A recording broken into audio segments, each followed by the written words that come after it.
and gigs have really been getting dragged all weekend and it's continuing into Monday. It's very rare that you see British podcasts or content creators getting dragged from both sides of the pond simultaneously. This one actually started in the US and made its way back over here, which is very rare. But it all started when they went on a podcast and they said that they'd seen the least amount of baddies in Atlanta.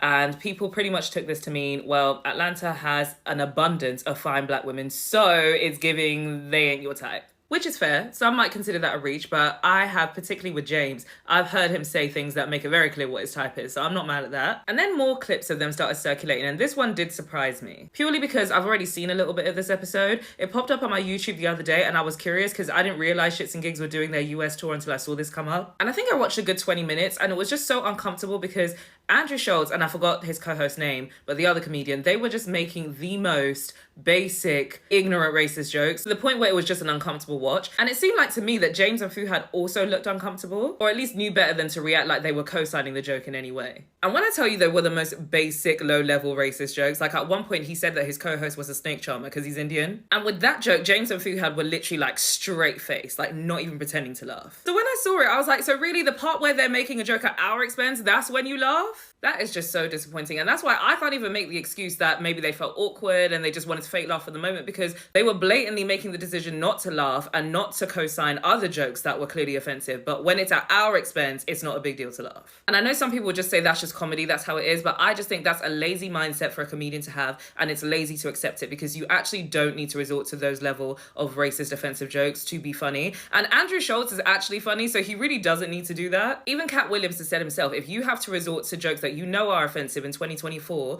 then you are not the best comedian. And we know how funny Cat Williams is. And then this clip started circulating again, which I've already seen, where James is talking about how a specific group of black women in school apparently bullied him. Now, we know how this sounds, but if this is truly his experience, I can't really say anything about this man speaking on his own experience about this specific group of women bullying him, if that's what happened. But the problem is, which he pretty much admitted in this clip, that he, in response, tarred all black women with the same paintbrush and made jokes and comments and remarks about them that were derogatory and offensive to all black women, not just those women in particular. And honestly, this even feels very much like trying to get ahead of something that might come out. And I remember thinking that when I first saw this clip. It's hard being a black woman, man, because on top of everything we have to deal with, it really feels like you can't enjoy shit. I just wonder whether Shits and Gigs will address this. If I had to guess, probably not, because let's be real, it's not really going to negatively impact them, so they don't really need to say anything. People will be talking about something else by Wednesday, if not this afternoon even. But there's a lot of black women that enjoy Shits and Gigs podcasts. Like, I went to their live show with my friend and I saw a hell of a lot of black women there. So I do think it would be prudent of them to address this head on and sooner rather than later, so it looks like they actually care, even though we know they probably don't. But I definitely won't hold my breath on that one. What do you guys think about this video that you just watched now?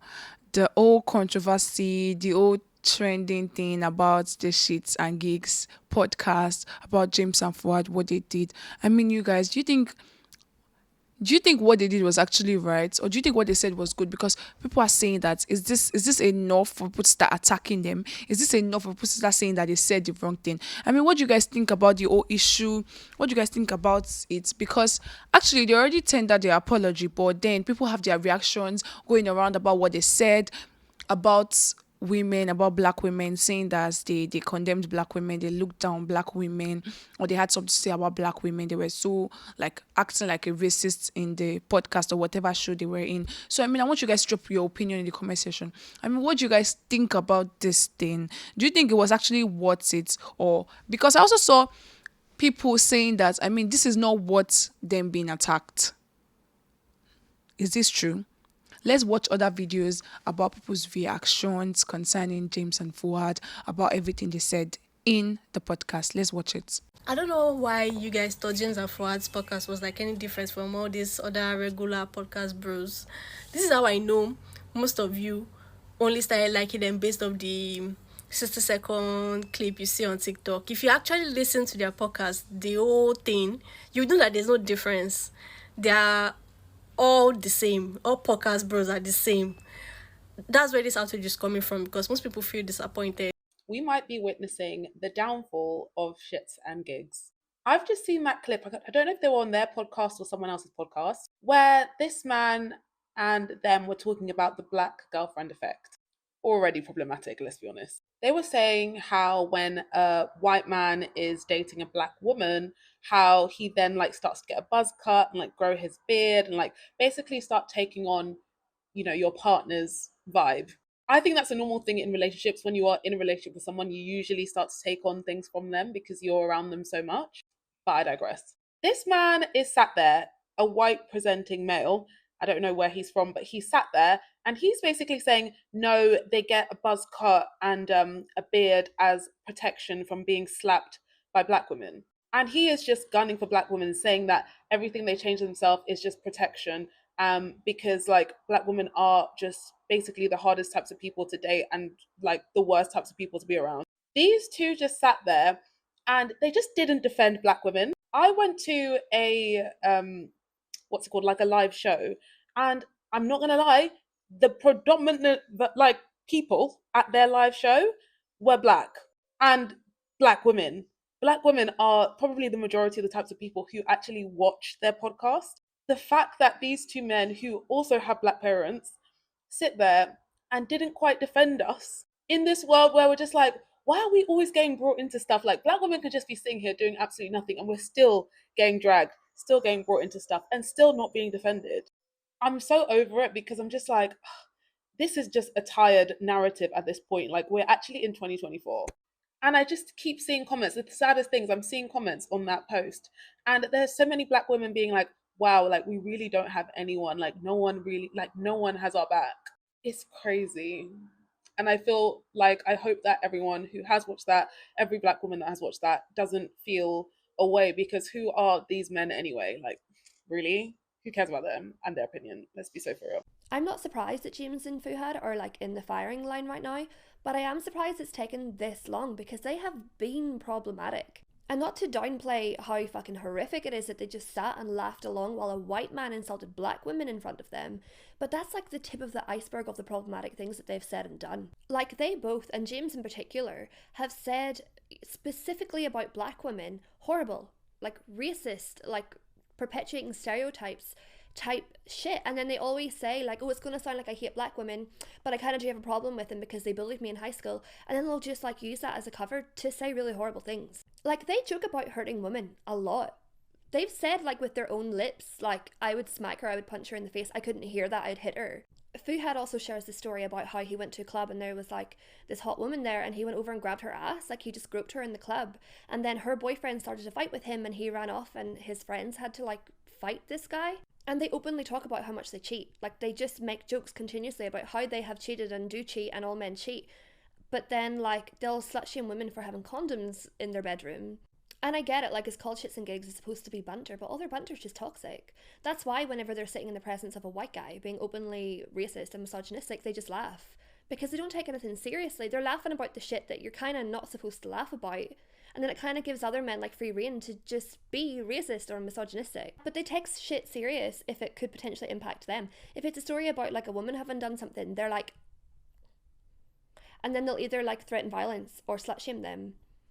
I don't know, I just think... Honestly, when it comes down to it, I just think that James and Fuhad don't like or rate black women. That's just the bottom line of it. Because we can do these think pieces, we can evaluate their body language, this and this, but I just don't think they like black women. I used to watch them back in the day when they were like 30-40k subs deep on YouTube, but because they were actually funny guys, but I don't know, I just kind of fell off them because they just grew unlikable to me. But yeah, they just don't like black women, and that's all it is. That's why they can comfortably sit in a room. I mean, they did say they were uncomfortable. I don't really know what the whole situation is, but I just always got the vibe that they don't really like or rate us. So that's just that. Myself and one of our other friends, Toby, were on the dance floor and there was a chick that was looking good and squeezed a bit of bottom flesh. And the guy... The thing that's jarring for me about that video is like the casualness at which he says it. He just like throws it into his story. The story is about how... James has had to like step in and fight on his behalf, but he's just like, yeah, I walked up to a girl and I grabbed her ass. Like, you groped someone. That's sexual assault. These are the men that we warn women to avoid. And I saw a lot of people saying, you know, James is a liability because of his mouth, like he can't control what he says. But I mean, Fuhad can't control his hands. He's literally telling a story about how he walked up to someone and grabbed them in front of their boyfriend and it started a fight.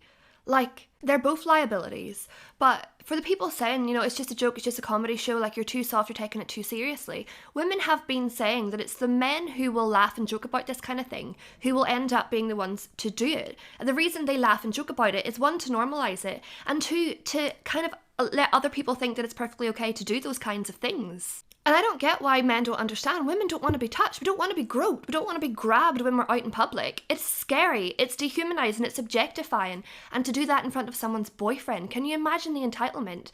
That is predatory behavior. But other predatory men will enjoy those podcasts because they will see these men who are admired, who have a platform, who are respected, talking openly about what they do to women and how they feel about women. And it reinforces their misogyny. It reinforces their attitude toward women and their actions toward women and makes them, they're creating a safe place for horrible men. And women are the smart ones who have noticed the trend, who have noticed the pattern between, oh, this is what this guy says and this is what he does. This is what this guy hears and this is what he thinks is okay. We're the ones that call it out. We're the ones that talk about it. We're the ones who say we need to shut down all of these like rape culture, misogynistic attitudes because they do end up being physically harmful for women.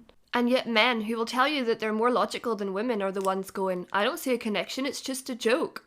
Like, use your big boy brain. You guys have seen the reactions, how people had something to say about the whole thing, about the whole issue, people's reaction about it. So now I want you to drop yours in the comment section. Tell me how it feels, like tell me what you think about everything. Because these things are going around and then people are complaining, saying that they are racist. I mean that this is the downfall of them because people usually watch them, people enjoy their shows. And there was even a video that you guys watched where this person was saying that the people expect that this podcast was something big, or do people think that their podcast was not like the regular ones? So what do you guys even think about their old podcast? Because people had something to say that this is not the first time they do that thing. Like they've been saying it, they do this thing so much. Like they say something negative about black women and all those things.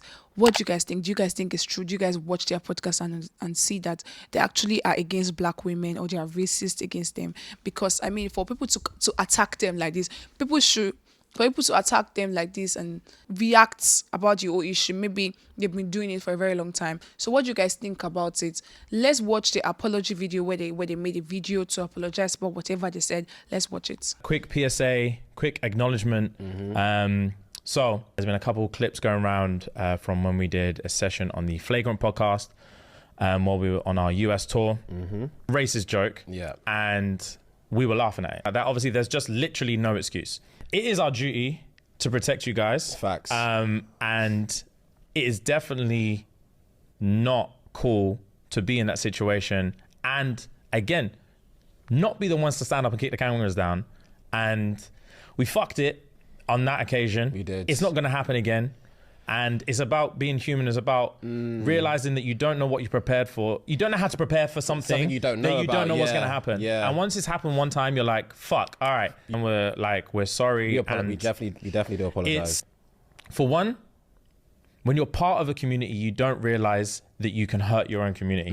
Especially when you're not, when unintentionally. Unintentionally, for real. And also on top of that, it was so crazy that like the narrative that's been spun about how we feel about our community, the irony of the fact that whilst the whole reason we're in that country was to just show how much we love our community and show how much we love our supporters and how much time we spent at the shows and just like getting to know people and just like understanding our community better and just like making friends and making bonds and showing love, and they're showing love. And this whole 6-week trip was just about showing how much we love our community and how much our community show out for us. And then to have that exact same trip be the reason that we're having to have this conversation now.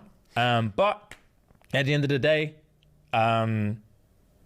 mistakes make you a better person. Mistakes do make you a better person. You're not born a perfect person, and we don't want you guys to think that we were sat in that room rating what's going on. We do this for you guys, like you guys are all we have, man. You guys are literally all we have. You guys have taken us to this level, and we don't want to let you guys down going forward and anymore. So now we've watched the apology video. Like, what do you think about the apology video? Because they're also saying, like, trends are going around saying that the apology was fake. They apologized because everybody attacks them, or we're bringing down their podcast, or saying this is the downfall of their podcast.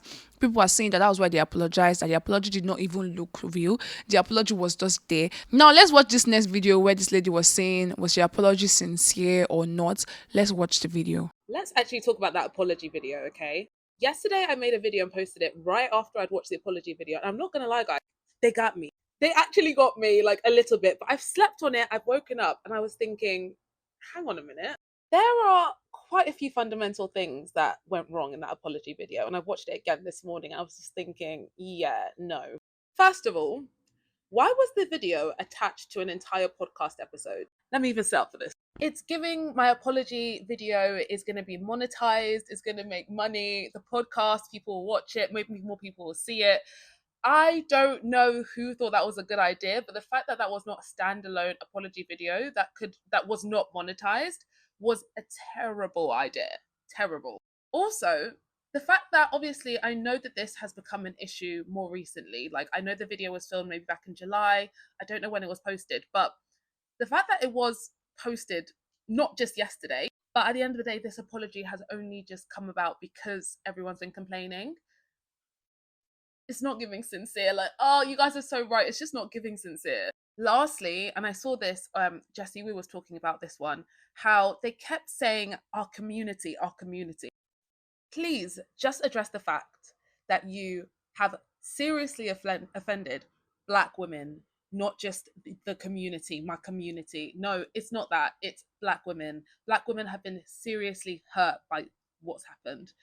So yeah, I don't know. I'm low-key taking it back because I've slept on this and I'm just like, okay, yeah, there's so many things that were wrong with that apology video. I'm not happy with it. I'm most irritated at the fact that they knew that was going to get views and they've attached it to a podcast. So James and Fuad, please, I'm going to need y'all to do better next time, okay? And let this really be something that just doesn't happen again, please. Because we liked you guys, seriously. So now, what do you guys think about the apology? What do you guys think about everything? What do you guys think about the whole situation? Do you think they were racist against Black women? Or do you think it was just a normal conversation saying whatever happened? Do you think there was an issue with whatever they said? I want you guys to drop it in the comment section. And remember, this page does not support violence. And this is Gist Oven. Thank you guys for always sticking around. Stick with us because we have more. We have a lot in stock for you. We're always here available for any trending gist around the world. And do not forget to like, share, and subscribe. See you guys on the next episode.